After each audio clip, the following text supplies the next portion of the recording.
नमस्कार दोस्तों, आज हम बात करने वाले हैं इंडिया की सबसे बड़ी रोजगार गारंटी स्कीम मनरेगा के बारे में। लेकिन ध्यान दीजिए, ये सिर्फ एक स्कीम की बात नहीं है, ये आपके और किसानों के काम, वेजेज और फ्यूचर की बात है। आपको पता है कि इस स्कीम का नाम बदल दिया गया है, और सिर्फ नाम ही नहीं, इसमें जो मेजर चेंजेस आए हैं वो डायरेक्टली आपके हक को अफेक्ट करेंगे। अगर आप ये नहीं समझेंगे तो आपके राइट्स क्वाइटली छिन जाएंगे और आपको पता भी नहीं चलेगा। तो चलिए सच्चाई के साथ शुरू करते हैं। पहले थोड़ा कॉन्टेक्स्ट। मनरेगा यानी Mahatma Gandhi national rural employment guarantee act एक ऐसी स्कीम थी जो 100 दिन का गारंटी काम देती थी रूरल वर्कर्स को। इसका मेन मकसद था कि रूरल लेबर मार्केट टाइट हो, वेजेज इंक्रीज हो और जो सबसे गरीब लोग हैं उनको भी एम्प्लॉयमेंट मिले। और की चेंज क्या है, पहले 100 दिन का गारंटेड काम होता था, अब पीक एग्रीकल्चर सीजन में 60 दिन तक काम नहीं मिलेगा। सुनते ही शौक लग रहा है ना, मतलब 60 दिन आपको काम नहीं मिलेगा ताकि लेबर अवेलेबल रहे किसानों के लिए। ये फर्स्ट टाइम हुआ है मनरेगा की हिस्ट्री में। पहले लेबर की डिमांड हाई होती थी, वेजेज ऑटोमेटिकली बढ़ती रहती थी। अब अगर काम नहीं मिलेगा तो बार्गेनिंग पावर गिर जाएगी, वेजेज स्टेगनेंट रहेगी और जो वर्कर्स मनरेगा के अंडर काम करते हैं उनका क्या, वही लोग अफेक्टेड होंगे। और अगर आप सेक्शन 6 को देखें तो वहाँ पर क्लियरली लिखा है कि no work shall be commenced and executed under this act during peak agriculture season up to 60 days in financial year. मतलब गवर्नमेंट काम ना देने का लीगल क्लॉज बना रही है। पहले मनरेगा में काम डिमांड पर मिलता था, अब गवर्नमेंट खुद डिसाइड करेगी काम किस टाइम पर मिलेगा और किस टाइम पर नहीं। ये किस तरह का गारंटी है? ये गारंटी अब काम ना देने की है, ना कि काम देने की। समझ रहे हो ना दोस्तों, ये सिर्फ एक टेक्निकल चेंज नहीं है, ये वर्कर्स के हक पर सीधा अटैक है। पहले फंड एलोकेशन सिंपल था, 90% सेंटर और 10% स्टेट। मतलब अगर आप काम डिमांड करते थे और स्टेट प्रोवाइड करता था तो मेजॉरिटी खर्चा सेंटर उठाता था। अब क्या हुआ, नया रेशियो 60:40 है, और अगर स्टेट ज़्यादा काम प्रोवाइड करना चाह रहा है तो पूरा एक्स्ट्रा खर्चा खुद उठाना पड़ेगा। मतलब रिस्पॉन्सिबिलिटी शिफ्ट हो गई हैं और वर्कर्स का इंटरेस्ट सेकेंडरी हो गया है। अगर स्टेट का बजट लिमिटेड है तो काम कम मिलेगा और वेजेस गिर सकती हैं।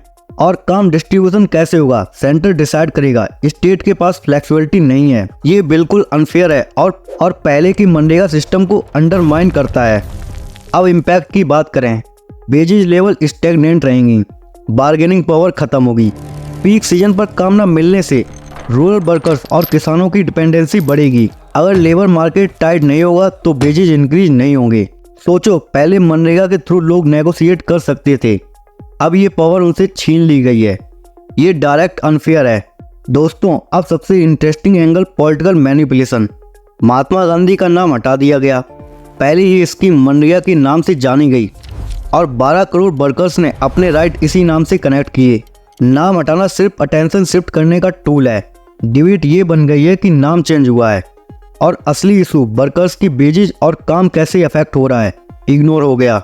और पब्लिक को कंफ्यूज करने के लिए प्लान का नाम विकसित भारत रखा गया। ये सिर्फ मार्केटिंग है, ग्राउंड रियलिटी नहीं बदली। रियल लाइफ एग्जांपल है, वेस्ट बंगाल 2022 से सेंटर ने मनरेगा का फंड रोक दिया, वेजेज पेंडिंग रह गई, लगभग 70 लाख वर्कर्स अफेक्टेड और 2.5 करोड़ लोग इंसिडेंटली इम्पैक्ट हुए। कोर्ट केस के बाद भी पेमेंट डिले हो रही है। ये दिखाता है कि स्टेट पर पूरा फाइनेंशियल और लीगल बर्डन डाल दिया गया और वर्कर्स का रियल इंटरेस्ट इग्नोर कर दिया गया। स्किल इंडिया स्कीम को देखो, 10,000 करोड़ खर्च हुए लेकिन सिर्फ 15% यूथ को जॉब मिली। ट्रेनिंग दिए जा रहे हैं पर गारंटी नहीं। ये ग्राउंड लेवल पर काम और एम्प्लॉयमेंट नहीं, सिर्फ स्लोगन्स और मार्केटिंग दिखा रही है। ये वही पैटर्न फॉलो हो रहा है जो मनरेगा की न्यू वर्जन में है। नाम बदल दो, असली प्रॉब्लम हाइड कर दो। और इम्पोर्टेंट पॉइंट, मिनिमम वेजेज 8 साल से इंक्रीज नहीं हुए। मनरेगा के अंडर अलग अलग स्टेट में डेली वेज 370 रुपये के आसपास है और इलेक्शन प्रॉमिस में कहा गया था 400 से 500 डेली वेजेज मिलेगा और पब्लिक असिस्ट बनाने के काम भी इंक्लूड होंगे। रियलिटी, वर्कर्स को अब भी सेम वेज मिल रहा है और गारंटी भी खाली हो गई। दोस्तों, गांधी का नाम हटाने का सिंबॉलिक इम्पैक्ट भी है। ये मैसेज दे रहा है अब ज़्यादा पब्लिक अकाउंटेबिलिटी नहीं, डिबेट और परसेप्शन का खेल चलाओ। वर्कर्स के राइट और वेजेज को सेकेंडरी बना दिया और नाम चेंज करके नैरेटिव शिफ्ट कर दिया। ये एक सीरियस मोरल और एथिकल इशू है। सेक्शन 4, 5 और 6 के क्लॉज सेंटर को पूरा कंट्रोल देते हैं। काम कितना होगा, कौन सी रीजन में होगा और फंड एलोकेशन कैसे होगा, all decided by central government. State की फ्लेक्सिबिलिटी 0 है। अगर ज़्यादा काम करेंगे तो पूरा खर्चा उठाने का रिस्क उनका। वर्कर्स को काम मिलना अनसर्टन है और सिस्टम अनफेयर हो गया। स्किल इंडिया और अदर स्कीम का फेल्यूर भी सेम पैटर्न फॉलो करता है, स्लोगन और मार्केटिंग, लेकिन ग्राउंड लेवल डिलीवरी फेल। तो दोस्तों असली बात ये है, नाम बदलना सिर्फ परसेप्शन का खेल है। 60 दिन काम न देना और फाइनेंशियल रिस्पॉन्सिबिलिटी स्टेट पर शिफ्ट करना वर्कर्स के हक पर डायरेक्ट अटैक है। वेजेज स्टैग्नेंट रहेंगी और बार्गेनिंग पावर डिसअपीयर होगी। पॉलिटिकल डिबेट और मार्केटिंग डिस्ट्रैक्ट कर रही हैं रियल इशू से। आपको अवेयर रहना होगा, समझना होगा कि स्कीम का रियल इम्पैक्ट क्या है और अपने राइट्स के लिए खड़ा होना पड़ेगा। अगर आपको ये वीडियो इन्फॉर्मेटिव लगा हो, लाइक करें, शेयर करें और सब्सक्राइब करें और कमेंट में बताइए आप कैसे देखते हैं ये मनरेगा का नया वर्जन, बेनिफिशियल या रिस्की। अपनी आवाज़ उठाओ, क्योंकि आवाज़ उठाना ये आपका हक है।